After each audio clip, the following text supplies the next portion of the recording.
There's a moment, and you might have had it already, or maybe it's coming, where you catch yourself mid-sentence saying something, and you realize it isn't yours. Not the words, not even really the thought. It's hers. Her worry. Her rule. Her version of what's acceptable. And it's coming out of your mouth like you wrote it. You're not thinking through your own filter. You're thinking through hers. And you've confused that with being thoughtful. Maybe you're talking to a friend, and you hear yourself explaining why you didn't come out last weekend. And the explanation is so practiced, so smooth, that you know you've said it before. You've said it because you rehearsed it.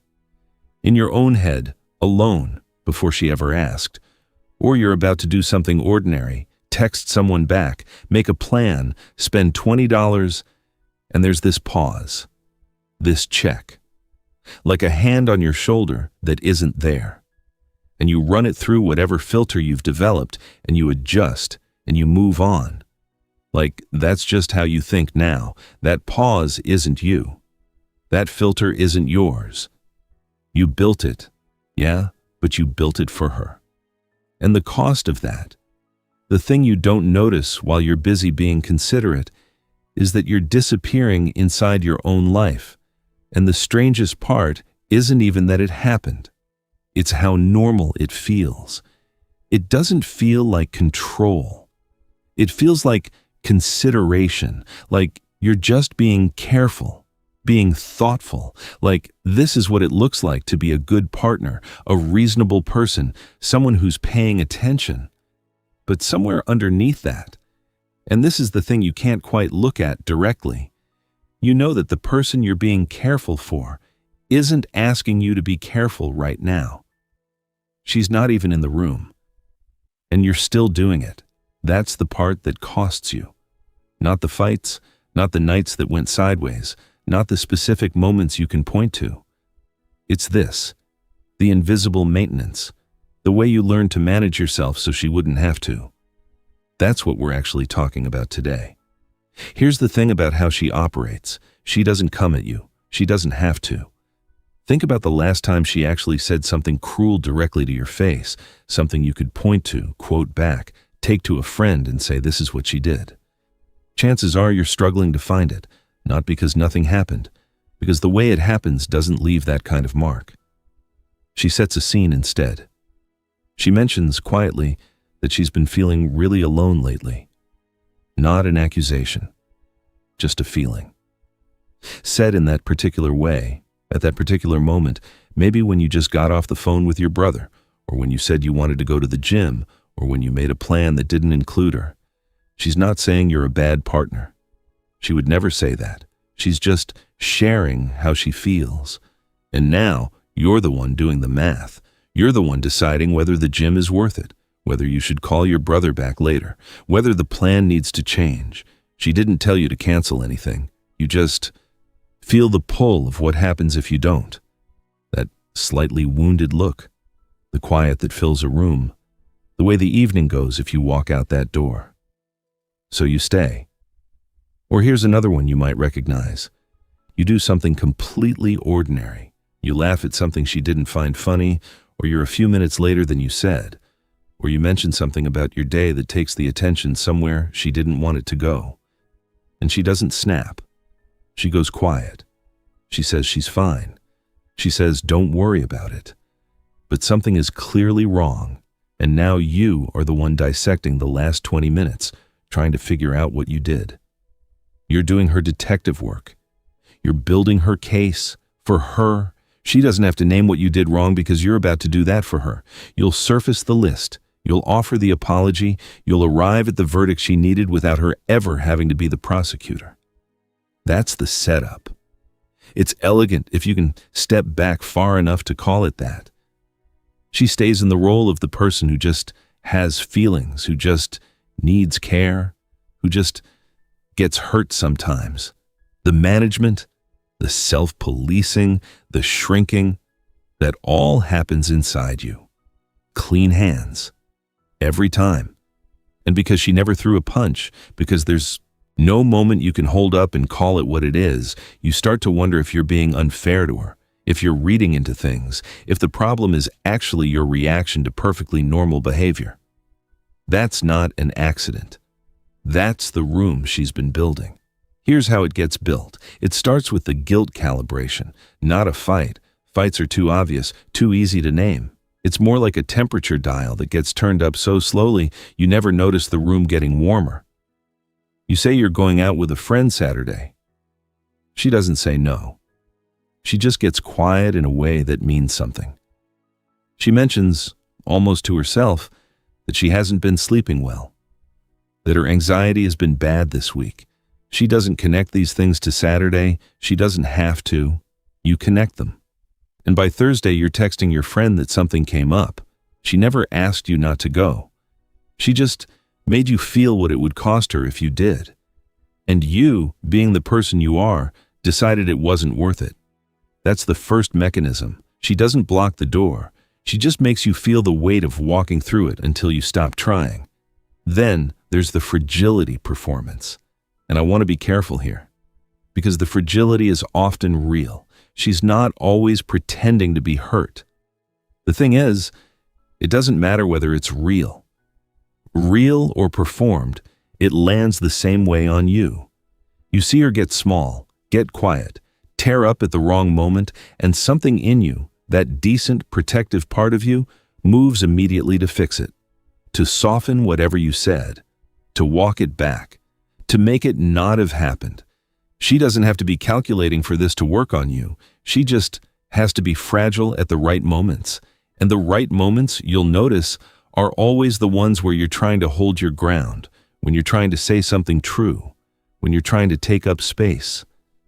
The fragility appears precisely then, and your truth gets swallowed because her pain felt more urgent than your clarity. And then the promise trap. This is the one that does the most work over the longest time. Early on, she opened up to you, really opened up, in a way that felt like trust, like intimacy, like you were finally someone who could see her. And in that moment, you made promises. Maybe out loud, maybe just in your head. That you'd be different from the ones who hurt her. That you'd be patient. That you'd stay. She knew you meant them. That was the whole point. Because now every time you try to set a limit, every time you think about pushing back, you hear your own voice in your head, the voice that made those promises, and you think, a good person would be patient right now. A good person doesn't leave when it gets hard. You police yourself with your own integrity. She handed you the rules you'd play by, and you've been the one enforcing them ever since. 3 mechanisms. None of them require her to raise her voice or point a finger. The guilt calibration makes you preemptively fold. The fragility performance makes you abandon your own ground. The promise trap turns your best qualities, your loyalty, your decency, your word, into the walls of the room. By the time the system is running, she barely has to participate. You've learned the moves. You run them yourself, which is the part nobody tells you to look for. You're getting ready to go meet a friend you haven't seen in months. And somewhere between finding your keys and walking out the door, a voice in your head runs the numbers. How long will you be gone? Whether you should text when you get there. Whether this is even worth what comes after. And you don't go. Not because she said don't go. She didn't say anything. You just ran the calculation she taught you to run, and you got the answer she needed. That's the system completing itself. You're not even fighting her anymore. You're fighting a version of her you've installed in your own head, and she wins every time because you're fighting yourself. But none of this tells you what to do with it. The obvious move is confront her. Show her what she's doing. Make her see it. But that's the trap. The whole architecture is designed so there's nothing to confront. No raised voice, no demand. Just a feeling she had, a quiet she fell into, a wound you're not sure she meant to show you. You walk in ready to point at something, and there's nothing solid enough to point at. And now you're the one who looks aggressive. You're the one who's reading into things. You're proving her point by trying to disprove it. So you don't start there. You start somewhere smaller and stranger. You start by noticing the calculation, not stopping it, not overriding it, just noticing it. The pause before you text someone back, The moment you decide the gym isn't worth it, the split second where you edit yourself, not because she's watching, but because you've learned to watch yourself the way she would. That pause, the one that feels like consideration, that's where the whole thing lives. And you've been treating it like instinct, like it's just who you are now. But it's not instinct. It's a learned response. It's a script she handed you and you memorized. And the first thing you do before you change a single behavior is stop calling it instinct. Call it what it is. A calculation someone else taught you to run. The next thing is smaller than you want it to be. You don't go to war over the big things. You don't announce anything. You pick one thing, one small thing you stop doing because the math never worked out, and you do it. Not to prove a point. Not as a statement. Just because you want to, and because your reason for not doing it came from a calculation you didn't author. You go to the gym, you call your brother back, you see the friend, you spend the $20. And here's what you're watching for. What actually happens.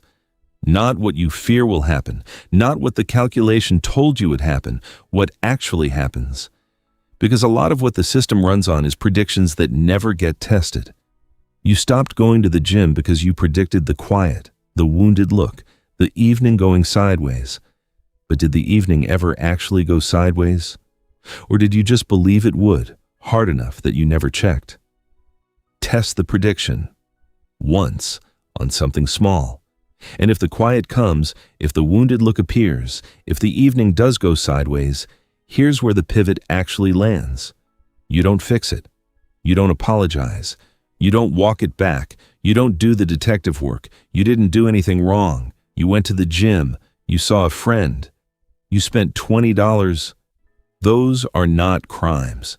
And if someone's emotional state depends on you not doing ordinary, reasonable things, that's not a feeling you're responsible for managing. That's the core move. It's not confrontation. It's not accusation. It's refusal. Quiet, steady refusal to keep running someone else's calculations. She goes quiet? Let her. She says she's fine in that way that means she's not. Believe her words. Treat her like an adult who can use her voice if she has something to say. You stop doing the translation work. You stop being the one who surfaces the list, offers the apology, arrives at the verdict. If she wants you to know something, she can tell you. And if she won't or can't, that's not a problem you solve by guessing. What you're doing, piece by piece, is dismantling the proxy. The version of her that lives in your head, that runs the numbers, that decides what's worth it and what isn't. You're not fighting her. You're evicting her. From your thoughts, from your decisions, from the split second between what you want and what you allow yourself to have. It won't feel good at first. It will feel like cruelty. Because the system has spent a long time teaching you that her comfort is your job, and stepping back from that job will feel like abandonment. It's not. It's boundaries. And the difference, the thing you hold on to while it feels terrible, is that a boundary isn't something you do to someone else. It's something you stop doing for them. You're not punishing her. You're not getting revenge. You're not even trying to change her. You're changing what you allow to run inside your own head. And that is the one thing in this entire dynamic that has always been yours to change.